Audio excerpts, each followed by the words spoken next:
Okay, so have you heard about this documentary? Which one? It's called Shabbification, the story of rent control. And it's a finalist in the Oregon Documentary Film Festival. Oh, yeah, I saw that one on the list. It's up for Best Proof of Concept. Right. The festival's on January 26, 2025. What's interesting to me is how the film uses a personal story.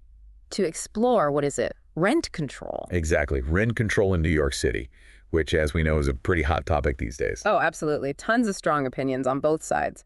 I'm always interested in seeing how documentaries tackle these kinds of things. Well, that's what we're diving into today. The film's synopsis, what the director is trying to do, and what caught the judge's attention. Sounds good. What's the story?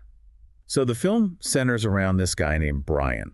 He's a software engineer, just trying to make a good life for his family in New York City. Okay, pretty relatable so far. New York's an expensive place to live. Yeah, exactly. But here's the thing. Brian's also a property owner. Okay, so that adds another layer to the whole rent control issue. Definitely. He owns a small multifamily building, the kind that often falls under those really strict rent control laws in the city. Right, I've heard about those. It can be tough for landlords to make ends meet, especially with rising costs. That's the conflict the film seems to be exploring. They portray Brian as this relatable, everyday guy who's caught between wanting to provide decent housing and facing the financial strain these rent control laws put on small landlords like him. I see, so they're using his personal experience to kind of humanize the issue. Exactly. And this is where the whole Shabbification concept comes in, which I'll admit I hadn't really considered before. Shabbification. Okay, I'm intrigued. Tell me more. So apparently the term comes from the Hebrew word Shabbat, meaning Sabbath. Right, like the day of rest. Exactly. And the film uses this concept to suggest that under strict rent control, buildings can become almost frozen in time. Frozen in time? How so? Well, if landlords can't increase rents to keep up with rising costs or make a decent profit, they might have less incentive to invest in, renovations or even just basic upkeep. I see, so the buildings could fall into disrepair? Right. The film connects this to those vacant apartments you sometimes see in rent-controlled cities, a lack of maintenance, and a sort of gradual decline in some neighborhoods.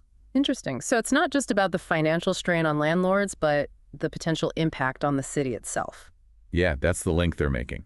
And they use visuals to really drive that home. Like they have these shots of rundown buildings and empty apartments that are kind of eerie and unsettling. It definitely paints a picture.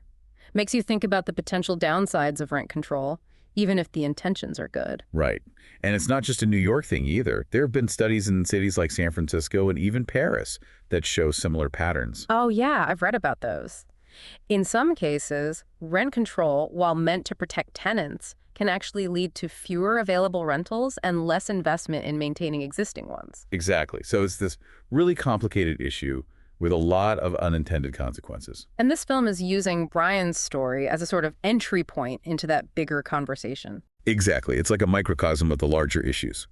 This film is actually a proof of concept, a shorter piece designed to showcase the potential for a longer, more in-depth exploration.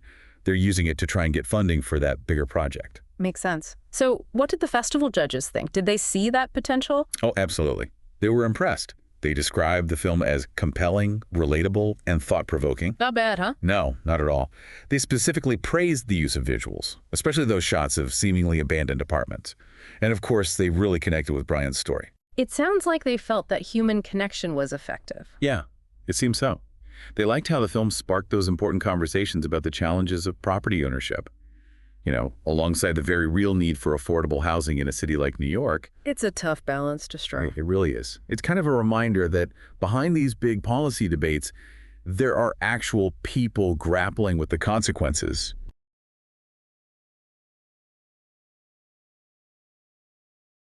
Are you submitting your creative work to film festivals? There are small details that could potentially be the difference between getting selected or rejected on the film festival circuit. Hi, this is Michael Fair, and I've been a film festival director for more than 15 years. I've reviewed thousands of submissions. Would you like me to show you how to present your work in a way that every film festival director loves to see? You wouldn't believe how many submissions have incomplete information that negatively affects your chances of getting selected. Avoid common, costly mistakes that other filmmakers and screenwriters are making every day.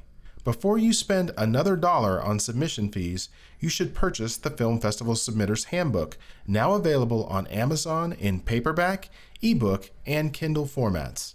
Click on the link in the description of this video and order a couple of books today, one for yourself and another for a friend who is ready to start their film festival submissions journey. Thank you.